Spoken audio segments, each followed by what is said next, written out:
Beaumont police and firefighters are searching for an arsonist who burned a vacant home.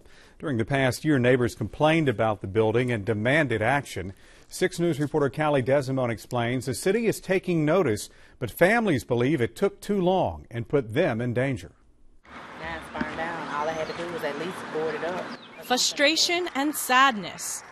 Neighbors don't know how else to describe what they feel inside when they look at what's left of a piece of neighborhood history.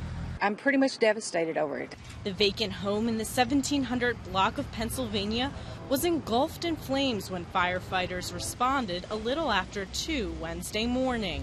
It's very dangerous to put firefighters in there because obviously if it's been tagged as substandard, there's structural problems with it even before the fire. So during the fire, we have a greater potential for collapse, things of this nature.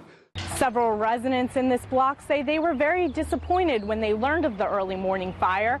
They say there were several items inside the home that could have been used for a historic restoration project.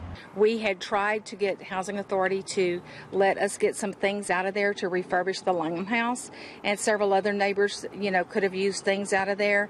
Garcia says there was beautiful woodwork, a fireplace mantle, and expensive windows. Now all gone, consumed in the flames.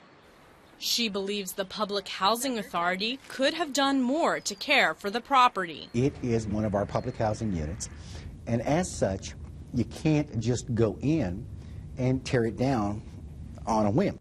Robert Reyna is the executive director of the Beaumont Housing Authority.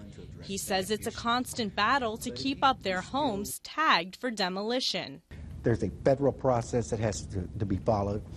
We've been working very closely with the city for over a year. Because of the legality of it, it takes a while for these houses to run through the legal process and everything, and it gets very frustrating for the neighbors. Garcia says frustration barely begins to describe her feelings. She says the poor condition of the home attracted the wrong kind of people into her neighborhood. We've had prostitution going in and out of there. We've had drug lords going in and out of there. It doesn't surprise me that this hadn't happened a long time ago. A home condemned. A home families say was long overdue for demolition. Now on the fast track to vanish from a neighborhood where it once stood as a proud part of history. In Beaumont, Callie Desimone, KFDM 6 News. Beaumont fire investigators tell KFDM News that last May the city tagged the house and placed it on the waiting list for demolition.